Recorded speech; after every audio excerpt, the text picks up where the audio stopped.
So as you can see, I am doing actually or having many changes in my visual branding and so on. And one of the tools I'm using almost daily for it is Midjourney AI, which is run by Discord. And I'm now just browsing, down my latest creations and so on. So you can see that I'm really, creating tens and dozens of images per day. I would say that Midjourney is one of the best image creators out there. I tested all of them, like DALL-E 2, DALL-E 3, Stable Diffusion, and so on. And I still stick with the Midjourney. And the reason why, because it gives me, one of the best example, or actually realistic images, and and everything I need is here. It's created, and it has super powerful tools like zoom in. You can very small regions and small pieces adjust the images, upscale 2 or 4 times the image. You can zoom in, zoom out. So it's actually very powerful. And when it comes to image generation, and I'm using it for logos and mockups and illustrations and so on. So the use of Midjourney is pretty big. Today I want to show you how exactly it works. I already have a prompt inserted in my Midjourney line.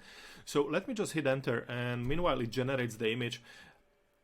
Let me talk you through what I'm doing. So basically Midjourney works in a similar way than ChatGPT. You just need to figure out the way how exactly the prompts work. So it's not like, okay, generate an image of an egg, yeah, but you need to actually give it more details. You need to be more conversational with Midjourney. So we need to say like, okay, give me a good image, or create the image of an egg, lying in a box of, paper box in a store, locked in a fridge. That fridge is, using artificial lights. The zoom in on eggs or on egg should be done via a professional lens.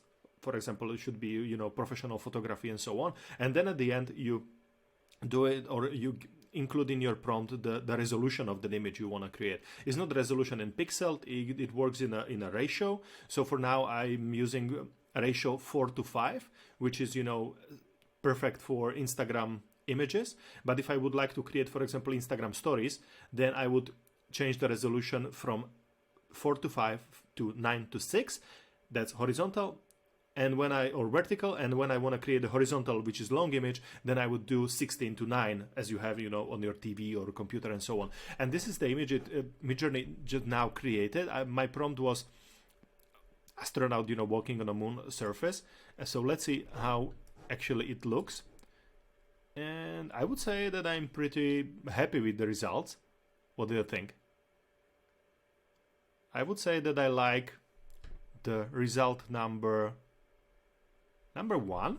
So let me further actually enhance that one. So number 1, now I will upscale it to to the first version. So I will upscale the first image. Meanwhile, we are waiting for that one. The upscaling is needed in order to edit further the image. Now I want to zoom out 1.5 times. So it will regenerate the image and zoom out a little bit. So let's see how this one will look like. I'm not pretty, sure, because I'm not using zoom so often. So let's see. I usually focus on enhancing the image, cutting out some shades and so on, adjusting small bits and pieces within the image.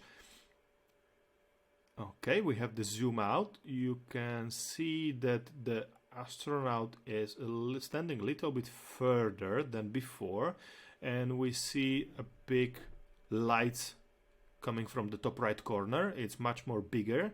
The zoom out was 1.5, and then we will do another test, which we will change the region within that image. Just let me finish the generation. Okay, so we have the zoom 1 version, which is okay, and now I like actually the image number 3. It looks like an image from Thanos and Marvel entering the multiverse. So let's upscale the image number 3, And meanwhile this is happening, I'm not doing anything else. So I create images and I do, you know, the prompting.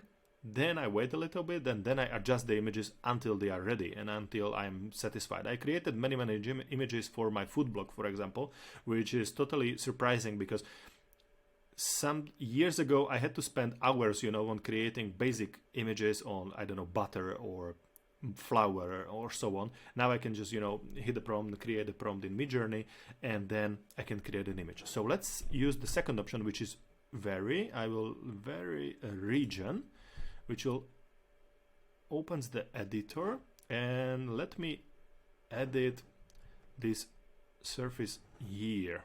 I'm not happy with the lights here, so let me adjust this one. So now I'm able to submit the image and should adjust the image again. And simply that's it. You know, you need to figure out your own way how to use AI, and Midjourney was one of the tools. I spent a lot of time searching for the best prompts. I tried different, you know, classes and courses and so on. And at the end, what works is to test it out, you know, to do tests. Like maybe one prompt works well for you, maybe it works for somebody else. When you go to, for example, prompthero.com, a website which is full of prompts and already generated images, which you can, you know, use as an example, and you copy the same prompt into your Midjourney, you will actually see that your result is totally different, because AI doesn't work like that. It doesn't create images one-to-one and always the same copy. It always adjusts small tweaks and, you know, and tweaks the images accordingly as it thinks. So let me see what happened here. Okay, you see the original image was just a reflection. Let me see the original, a reflection of light. I would say it was a reflection from the top part of the image with the, you know, bright side on the right side. And now we have the full reflection of, I wanted to create Earth. I don't think that it looks like Earth anymore. Still, I'm quite happy to see the result number, again, 3, I would say. Which one do you like? Let me know in a comment below. Which one is your favorite? I will leave it open for a while, so we can you know, check it. I'm really curious which image you like the most. So if you want to, you know, see more videos like this, then follow me on LinkedIn. I always upload, you know, the full videos, and the small trailers are for my Instagram. So thanks for watching. Bye.